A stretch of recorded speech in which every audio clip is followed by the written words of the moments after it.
year, and city homicide detectives now have 7 cases. The latest occurred late this afternoon at Goodfellow and Natural Bridge. We're told the victim was shot in the head prior to being involved in a traffic crash. Police have not yet provided suspect information. Details: St. Louis County Police are now classifying a double shooting in Spanish Lake last night as a murder-suicide.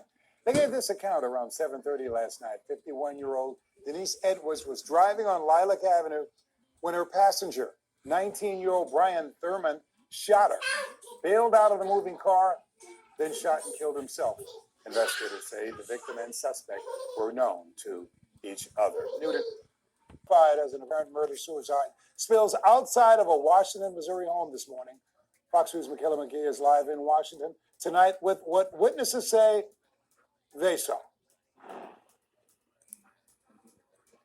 Well, Elliot, nothing has been confirmed yet, but Washington, Missouri police say they are familiar with the 2 victims.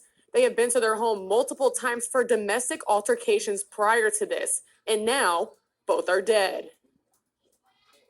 It's just the craziest experience I've ever had. Mornings are usually quiet on Lewis Street, but Saturday morning, a tragedy changed that. Early this morning, about 8:30, we had got a call in reference to a female that was found deceased in a driveway on Lewis Street.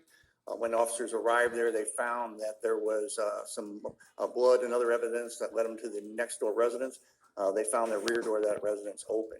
Lee Elliott is a longtime resident of the neighborhood and witness of the female victim running from her own home into the neighbor's yard where she collapsed and died. He was absolutely horrified by what he saw.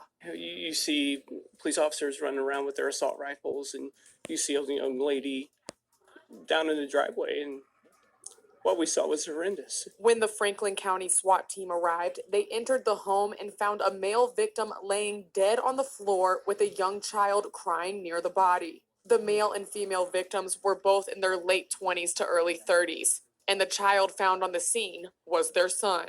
We weren't expecting them to bring the baby out, and it was very emotional that he didn't hurt the baby. On the block, we all knew that there were some issues there, but what actually happened, I mean, we don't know. We just know that 2 people are dead, but the baby is okay. The child is currently safe with family while detectives piece together what happened. We're still currently investigating the 2 deaths to see what actually occurred in the residence. We know that there's a domestic relationship between the man and the woman, and that's kind of where we're at. The bodies are scheduled for an autopsy on Sunday to help police determine the cause of death and if weapons were used. Live in Washington, Missouri, I'm Michaela McGee, Fox 2 News.